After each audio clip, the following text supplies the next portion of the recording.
লিটন দাসের সহজ ক্যাচ ছেড়েছেন গাজী গ্রুপ ক্রিকেটার্সের ফিল্ডার। সহজ ক্যাচ দিয়েও বেঁচে গেলেন নাজমুল হোসেন শান্ত সেই সুযোগ লুফে নিয়ে হাঁকালেন দারুণ এক সেঞ্চুরি। অথচ লিটন করতে পারলেন না 50ও।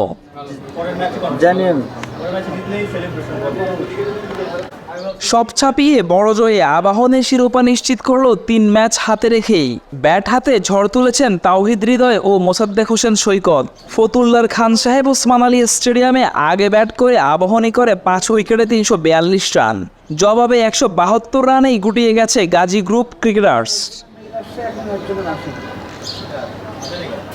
আবাহনীর 2 ওপেনার নাইম শেখ ও লিটন দাস করেছেন সমান 33 রান করে। নিজেকে হারিয়ে খোঁজা লিটন একবার জীবন পেয়েও করতে পারেননি 50। 44 বলে খেলেছেন ইনিংসটি।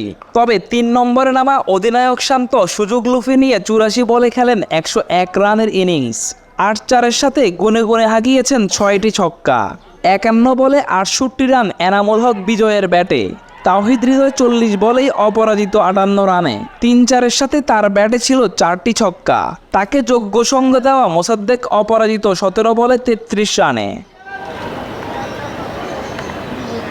লক্ষ্য তাড়ায় নেমে আবাহনীর বাহাতি স্পিনার রাকিবুলের 4 উইকেটের দিনে গাজী গ্রুপ ক্রিকেটার্স গুটিয়ে যায় 172 রানে। দলটির হয়ে সর্বোচ্চ 62 রান সাব্বির হোসেনের। আবাহনীর হয়ে রাকিবুল ছাড়াও 2টি করে উইকেট নেন তানজিম হাসান সাকিব ও মোসাদ্দেক হোসেন সৈকত। এই অলরাউন্ডার গত 12 বছর টানা আবাহনীর হয়ে খেলেছেন, তাই তো তাকে আলাদা সম্মাননা দিল ক্লাব কর্তৃপক্ষ। বিশেষ ব্লেজারের সাথে উপহার দেওয়া হয় বিশেষ ক্রেস্ট। লিগ পর্বে টানা 11 ম্যাচ জিতে সুপার 6-এ আসে আবাহনী। এবার সুপার 6-এও টানা 2 জয়। 13 ম্যাচে 26 পয়েন্ট নিয়ে 3 ম্যাচ আগেই শিরোপা আবাহনীর। Nazmul Tarek, daily cricket.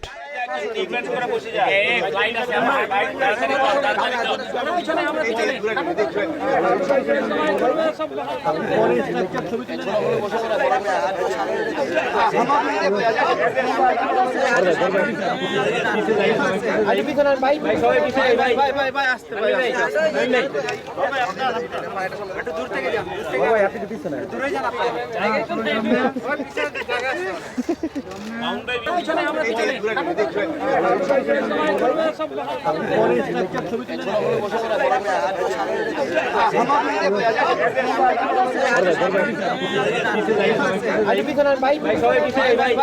আসতে